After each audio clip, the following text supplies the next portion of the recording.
Order in the court. Order in the court. Can I get order in the court? Thank you. I'm your judge. And today we're going to talk about the Google Pixel. The device has been unveiled, but we got a lot of reservations about that device. So welcome, folks, and welcome, jurors. I'm going to have an opportunity to give Eric from Easy Computer Solutions to plead his case on should you buy the Google Pixel.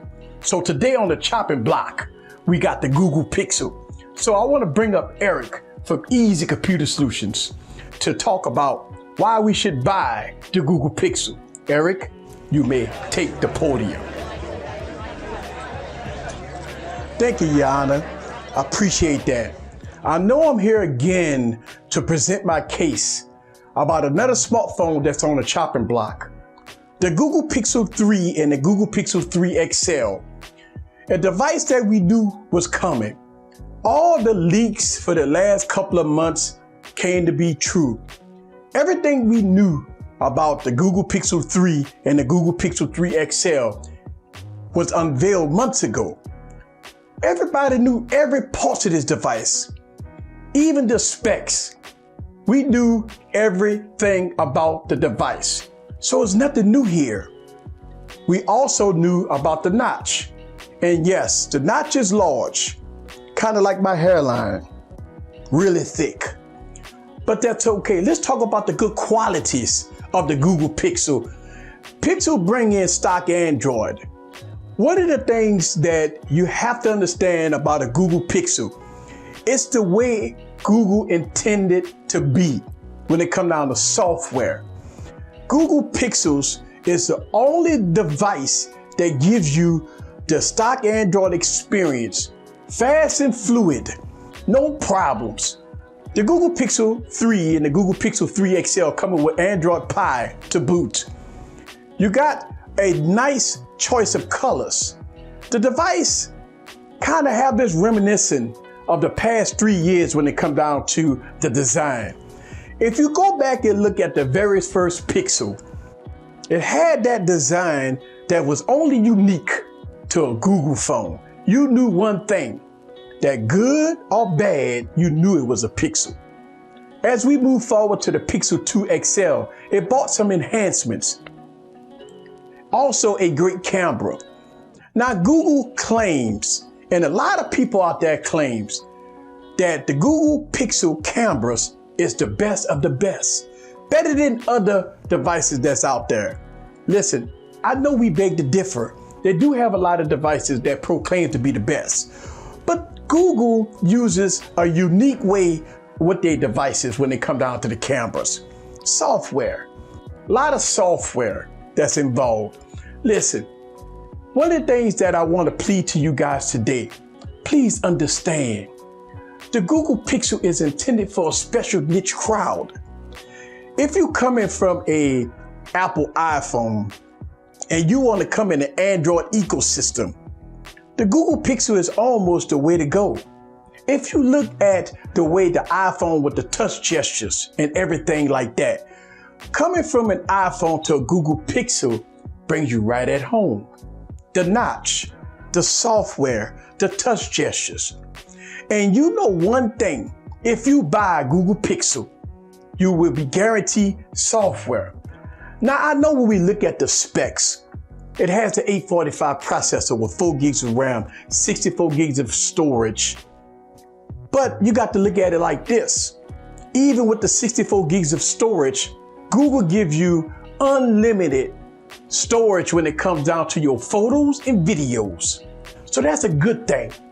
Also, you have to think about it like this. With the AI software that comes on the Google Pixel, it's prime time.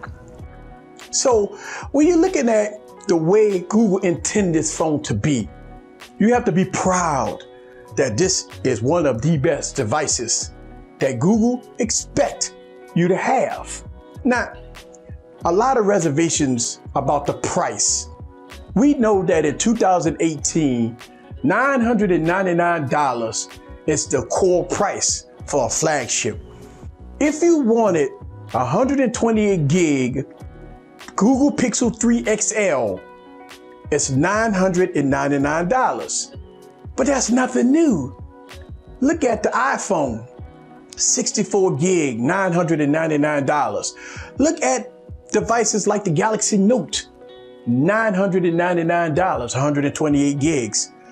So it's in familiar territory when it comes down to the price point. So with all that said and done, if you look at what Google is bringing to the table, is an all-stock Android device, one of the best-in-class cameras, one of the unique designs of any device, because you will know that this is a Google Pixel when you put your eyes on it. So jurors, let's give the Google Pixel a chance. Now you don't have to pay $1,000 for the Google Pixel XL 3. You can go down to the smaller Pixel, which is the 5.5-inch version for $799. Now I think that's fair enough. I think that is fair enough. I think that the $799 price point for a 5.5-inch 64 gig Google Pixel is the way to go. So before I leave this podium, I want you, Your Honor, to consider giving the Google Pixel a shot. Giving it a chance. Let's see what it's all about. Let's wait till we get the device in hand and put it up against the big dogs and see which one is going to be King Supreme. You can't slam it until we test it. You can't not give it a pass until we test it. So I urge you, jurors, in Your Honor, give the Google Pixel a chance. Let's see what it's all about. We know about the price point of phones. That's a given. And I talk about this a lot, but let's give the Google Pixel a chance and let's see what it's all about. Your Honor, I give you back the podium. Thank you. And I rest my case. Your Honor, the podium is yours.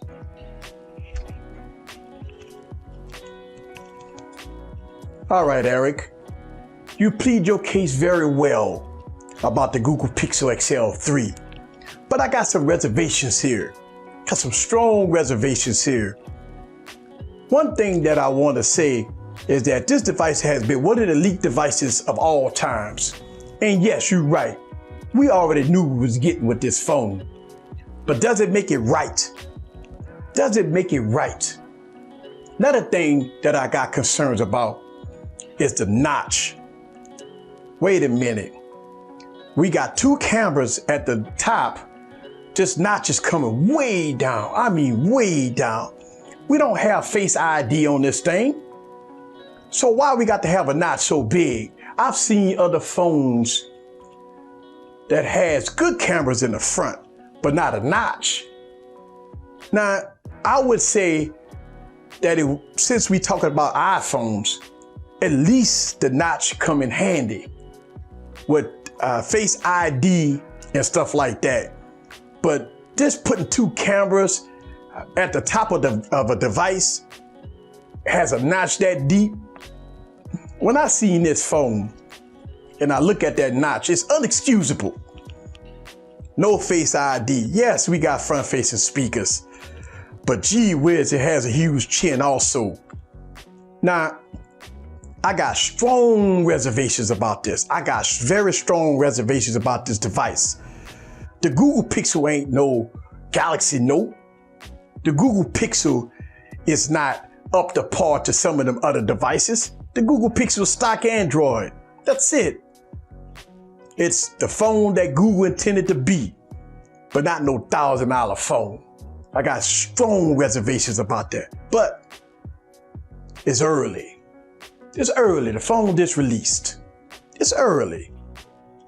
But we got to revisit this phone, and we will revisit this phone.